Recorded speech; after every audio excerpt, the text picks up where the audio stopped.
Cara, eu chego aqui então, já de cara falando para vocês sobre o novo manto do Flamengo, os novos mantos, né? 2024-25, tá? Que foram aprovados ontem no Conselho e não foi unânime não, tá? Tiveram 2 mantos que foi quase por unanimidade, mas teve um que foi bem dividida, né, a votação. E eu vou passar para vocês então logo. O manto jogo 1, ele parece muito com o manto do paparazzo rubro-negro, que você tá vendo aqui. A gente tem 2 mantos, né? Um manto dourado, paparazzo rubro-negro, a gente lançou aqui no nosso canal um manto branco e dourado, e o outro manto é o manto oficial, que é o primeiro, né? O manto jogo 1 do paparazzo rubro-negro, que ele parece um pouco aquela camisa da Alemanha antiga, lembra? Então, o manto jogo 1 do Flamengo para 2024 é muito assim, né? Com a manga preta, só que ele tem os detalhes prateados, tá? O CRF, por exemplo, é prateado. Então, esse é o manto, inclusive a estrelinha também é prateada. Esse é o manto jogo 1 para 2024. O manto jogo 2 é o mais polêmico, que foi o que teve a votação, e aí no olhômetro lá eles falaram, teve mais gente que votou a favor, então tá aprovado. Né? Então ele segue essa linha aqui, só que o CRF é preto. Adidas, CRF, os detalhes são todos pretos, né? Aqui, por exemplo, olha só, tá vendo esse manto aqui? Esse agasalho aqui, ele tem essa questão aqui, tem alguns detalhes em vermelho, mas ele acaba que ele é predominante aqui, preto e branco, só não ficou porque o CRF é vermelho. Eu já botei intencionalmente aqui para mostrar para vocês, né? E aí a gente sabe que quando você lança uma camisa do Flamengo com predominância branca e preta, quando tiver um jogo que o Flamengo não for mandante, por exemplo, tiver que jogar de short preto, cara, vai ficar, ainda mais com os patrocínios, vai ficar muito, mas muito preto e branco, né? Então, esses 2 uniformes foram votados, um quase unanimidade, o outro foi bem dividido, esse que é um alvinegro, vamos dizer assim, bem dividida aí a votação, né? E foi aprovado também, esses 2 foram vistos de forma física, tá? Esse manto jogo 3, por exemplo, ele é diferente de tudo que já se viu. Ele é cinza chumbo com diamantes, assim, num degradê, né? Num 3D. Para ser como se fossem uns diamantes ali nos fundos, assim, tipo, da mesma forma que tem aqui essas imagens assim meio degradê, tá vendo aqui assim, né? Não é liso, né? Então, vão ter diamantes, tá? Como a gente já teve na outra camisa Mengo, lembra? Dizeres assim na camisa. Então, vão ter diamantes simbolizando as joias da base do Flamengo, tá? Então, esses são os 3 mantos, esse também foi aprovado, esse foi aprovado por vídeo, tá? Não estava lá presencial, não levaram a camisa, esse manto foi aprovado por vídeo, né? E teve aí quase unanimidade também, e aí na verdade, por muito pouco não foi, né? Algumas pessoas só que não gostaram, mas na verdade foi quase unânime a decisão. Bem, a gente vai falar aqui também sobre a questão do diretor do Flamengo, né, o Cacau Cota, que postou no Twitter uma reclamação aí contra o Fluminense, contra a questão aí de pressão na arbitragem, né? É importante a gente trazer aqui para vocês, porque o Fluminense tem feito muita pressão na arbitragem e o Flamengo fica na dele. Os caras jogam muito, né, para cima da arbitragem. Isso aí já virou praxe, né? E aí o Cacau Cota publicou o seguinte: não gosto de expor publicamente a arbitragem antes de jogos do Flamengo, mas o mimimi contra o Clube de Regatas do Flamengo está passando dos limites. E espero que essa pressão sobre árbitros, VAR, Comissão de Arbitragem e CBF Futebol antes, durante e também após os jogos parem imediatamente.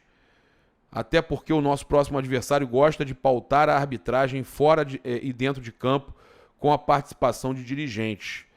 Técnico, comissão técnica e jogadores querendo apitar, direcionar a arbitragem. O Felipe Melo é um desses, né, dentro de campo, que fica querendo apitar. O Fred lá não joga mais no Fluminense, mas fica atuando. Dirigentes atuando.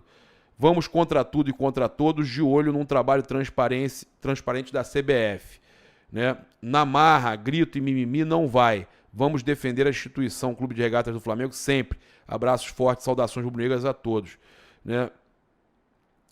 Então, é óbvio que o Flamengo precisa jogar. Os jogadores precisam honrar o manto, precisam jogar com muita raça. Nos tempos do Jorge Jesus, por exemplo, a gente jogava para golear, e aí se tivesse arbitragem contra, a gente ganhava de 1 ou de 2, ganhava de 1 gol de diferença ou 2, mas ganhava, né? Mesmo com a arbitragem contra.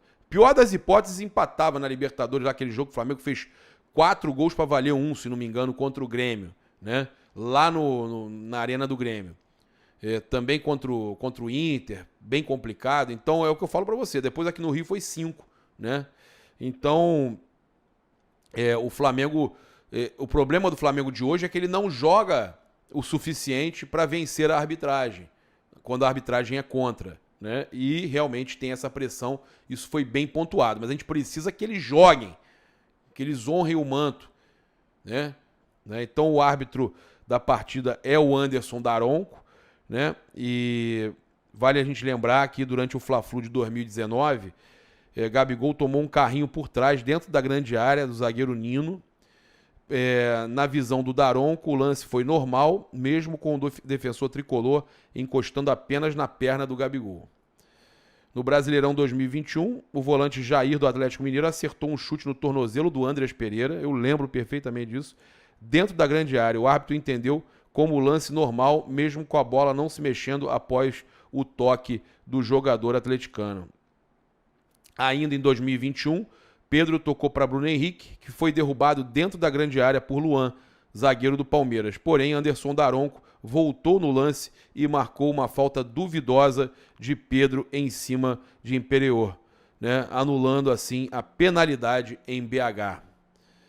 Por fim, quem não lembra do grande lance na Supercopa de 2022?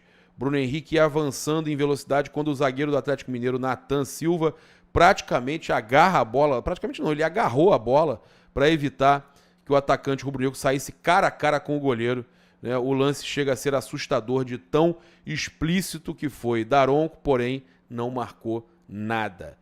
Então, gente, é o que eu falo para vocês, a gente joga contra a arbitragem? Muitas vezes sim, né? Espero que hoje a gente não jogue contra a arbitragem, mas se jogar, tem que jogar muito, para não depender dele. Porque a gente já viu o que já aconteceu quando dependeu, né? Ou não dependeu porque eram outros times, o Flamengo ganhava assim mesmo, mas ele já atrapalhou muito a gente. Então eu vou passar para vocês aqui agora algumas informações importantes para o jogo do Flamengo, porque a gente tem aí possíveis retornos, né, possíveis desfalques, né? A gente sabe aí que o Gerson, por exemplo, olha só que notícia boa para o Sampaoli. O Gerson treinou bem novamente, tá? E deve então retornar ao time como titular. O Matheus França, que saiu aí também lesionado no intervalo do último jogo, não preocupa e ficará à disposição. O Matheus Cunha, segundo o Vene Casagrande, né, treinou também normalmente, apesar das dores e tudo mais, seria reavaliado. Então, o Matheus Cunha pode ser aí também o titular. Apesar de ter participado normalmente do treino, Everton Cebolinha preocupa e é dúvida para o duelo. O Pedro continua fora, não participou do treino no campo, né? Então, informações aí do Vene Casagrande, mas que a gente tem então aí boas notícias, né, pro Jorge Sampaoli. Provável escalação do Flamengo com Matheus Cunha ou Santos, mas o Matheus Cunha treinou, tá? O Wesley, Fabrício Bruno, Léo Pereira e Ayrton Lucas, Eric Pulgar, Gerson, Arrascaeta, Everton Ribeiro, Everton Cebolinha ou Matheus França e Gabigol, tá? Então essa aí a provável escalação. Os desfalques aí, né? Ainda não confirmados alguns, mas os confirmados, praticamente confirmados, o Pedro, Davi Luiz e Mateuzinho,